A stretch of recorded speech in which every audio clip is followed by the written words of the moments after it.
Chapter 5 The Beekeeper. Emma first saw an urban beehive on a rooftop in Queens in the 90s. The burrows were on the come up, and she was intrigued with the idea of becoming a beekeeper. The expression, "you catch more flies with honey than vinegar," had been a cornerstone of her upbringing and one of the keys to her success on Wall Street. The idea of an apiary of her own felt not just good for the planet, but good for her soul. When she mentioned the idea to her husband one night over dinner, Omar was intrigued. "Beekeeping on the vineyard would be perfect," he said. "They'll pollinate the gardens on our grounds."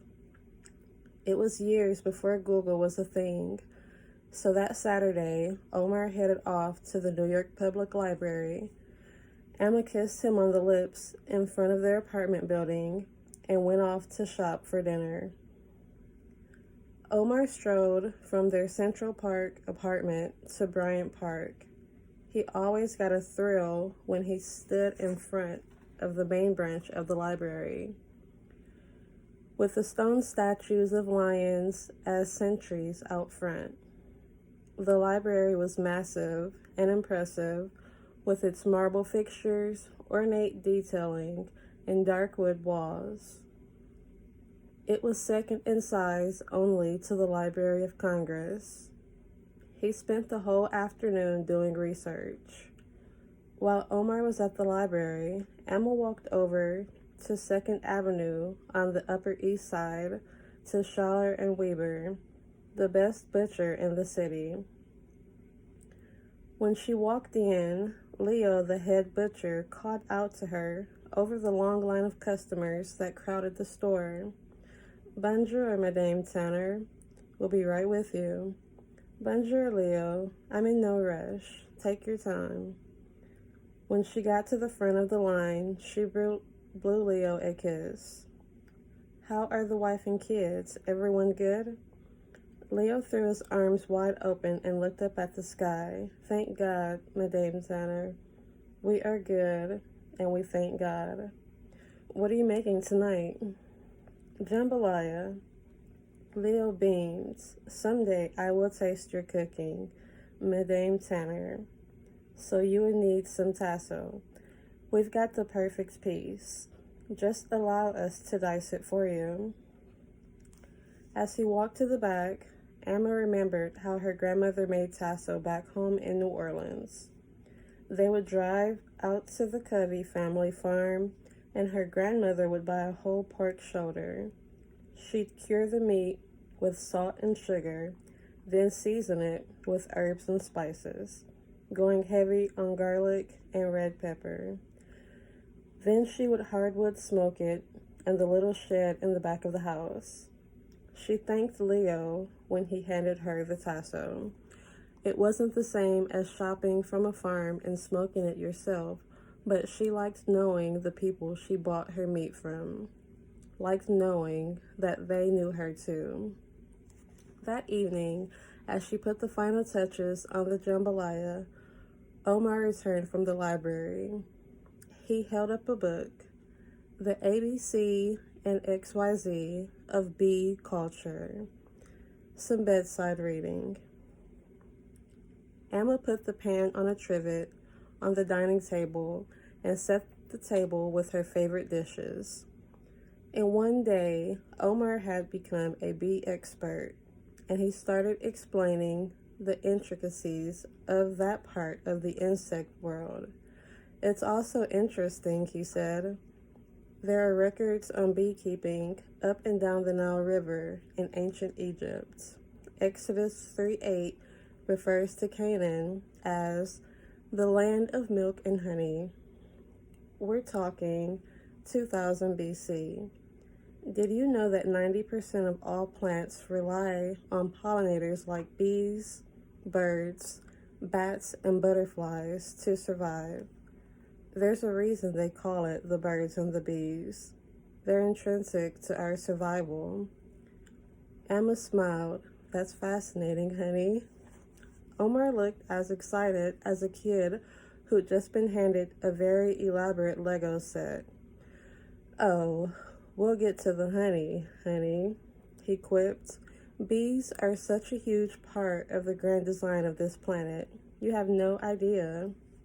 The plants they pollinate don't just give us fruits and vegetables. They prevent soil erosion, provide the raw material for so many of our medicines.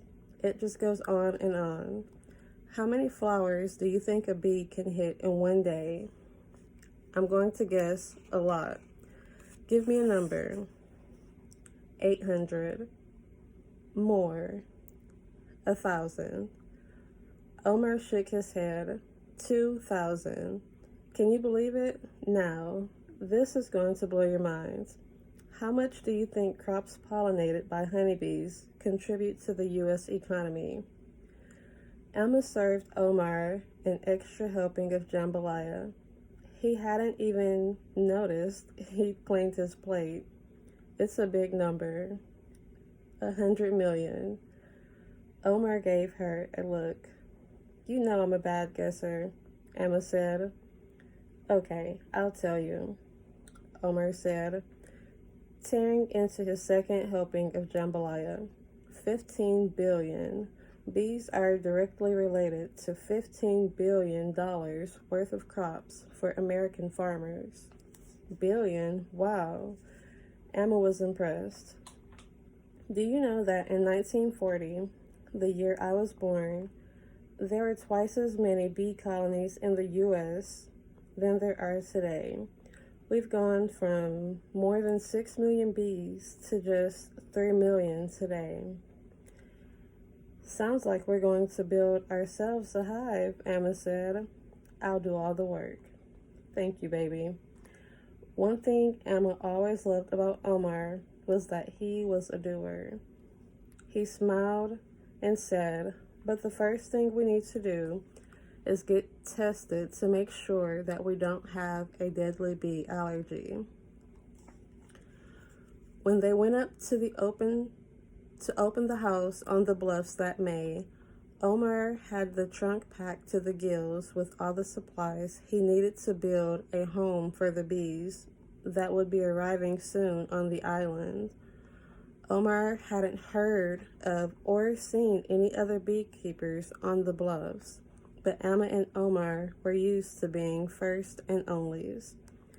Emma handed him mason jar after mason jar of sweet tea, as it was an unseasonably warm day on the island when Omar decided to build the hive. He explained as he went along, there's a bottom board and a super box. This is for the queen and the brood. Then there's a shallow box. That's where the honey will be collected.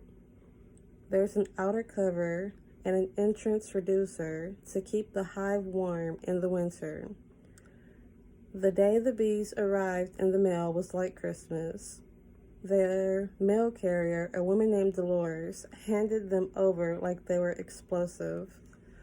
Ugh, I don't like bees. Omar took the boxes from her gladly. They're good for the planet, and the honey is going to be so sweet. I'm naming the queen after my wife. Omar had chosen the site of the hive very carefully. Although bees are survivors, they date back millions of years on the planet. They needed a food source. They would forage over a mile easily and up to 5 miles if necessary. Their bees would need wind protection, so the hive couldn't be too close to the water, and the hive needed to face the morning sun but shouldn't get overheated. Omar decided to start their hive with thousands of honeybees called Italians. They're supposed to be gentle and easy to work with.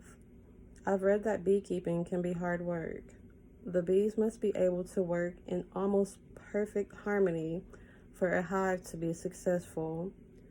Swarms could be deadly to the health of a hive. If bees are uncomfortable in their designated rows, the entire hive can die. He was devastated to learn that nearly 3,000 bees had died in the shipping process. Yet another 1,000 died while they were setting up house.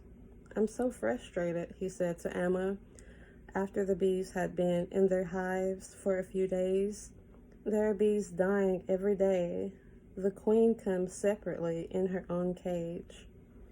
"Royal life has its downsides," Emma deadpanned. "The worker bees are supposed to release her," he said. "I called the Apiary Society, and they said I have to go in and release her myself." That was fascinating to Omar. What was fascinating to Omar was that the queen's DNA was no different from that of her worker bee sisters.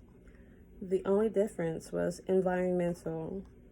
The queen was fed extra rations of royal jelly, a secretion produced by the workers, and fed to all the larvae for a short time. But extra rations were fed to the larvae, who would become queens. It was poetic to Omar. He knew environment was everything, and that Amma and he were providing the jelly to make their girls queens. This was serious business. The next day, Omar drove to Boston to purchase the protective gear for the task of liberating the queen. Emma couldn't help but laugh when she saw Omar put on the full white bee suit with the hat and protective veil. But when he came in for lunch that day, he said, "The queen is free and no dead bees today. I think we're gonna make it." They did more than make it. Beekeeping became a part of their lives, like riding their bikes to the beach or walking into town to watch the sunset on a beach at Inkwell Beach after dinner. One hive became two, which became three. The hives produced no honey for bottling that first season. Omar read that it was better not to harvest the first year, so the hive could get stronger and store food over the winter. He hired a local guide to make sure the hive had the proper stores and was healthy enough to make it through the vineyard January and February. The next year, they couldn't believe it. The hive produced 25 pounds of honey. Omar printed bespoke labels that read, "Queen Amma's Honey." They gave jars to all of their friends and favorite clients for Christmas. Every summer, right before Labor Day, Amma's goddaughters helped Omar harvest the honey. Billy, in particular, took to beekeeping so much that by her senior year of high school, she'd set up a little stand at the farmer's market on East Chop Drive. She wrote her college admission essay on the growing phenomenon of bees abandoning their hives and how she was excited to go to a college where they were exploring solutions in sustainability. Billy perched on the window seat in the kitchen as Amma cooked. "Amma, do you know that pesticides give bees a kind of Alzheimer's?" Billy asked, her crystal blue eyes welling with tears. "They go crazy and forget how to get home. They call it colony collapse disorder. It's really simple, Emma. If the bees die out, then humans go next. It would be years, not decades." Emma shivered. Billy's long legs were folded underneath her. She'd cut her hair into a bob that summer, and she reminded Emma of a very chic flapper. Billy looked at her plaintively and said, "Emma, no offense, but I blame your generation. You all were the worst when it came to protecting the planet. They say the 1970s were when we began to lose it all." Emma sighed. "Cher, do you know what a struggle the 70s were for Black people? The bees are dying, and it's bad, and we've got to do better. But I was 10 when those 4 little girls were killed in Birmingham. I was 16 when the FBI assassinated Fred Hampton. Not to mention all the slain whose names are hardly known. The years after all that wreckage, the 70s were a time of constant injustice and unrest. Do you know who Lamar Smith was? Billy shook her head. No. He was a civil rights activist in Mississippi. All the man was trying to do was register black voters. For that, he was shot in front of the town courthouse in the middle of the day by a white man who never served a minute of jail time. Maybe black people could have done more to save the earth in the 1970s, but I will tell you, because I was there, most of us were just trying to save ourselves, our families, and hold this country to the promise it made to our people the century before. It became a regular thing with Billy and Emma. On Sunday afternoons, while Emma cooked supper, Billy sat in the window seat and they talked about the environment. Have you heard of Dr. Rose Brewer? Emma remembered that Billy had asked last summer when they'd all gathered at the house to hear what mystery compelled Emma to formally invite each of them to the vineyard. She's a fierce sister, Billy said, her voice full of admiration. She's a professor at the University of Minnesota and has written these fire papers on environmental justice. Emma had learned to keep a pad next to the stove where she secretly wrote down the names that Billy mentioned. She shared them with her friends who served on the boards of foundations and other organizations that gave grants for important research.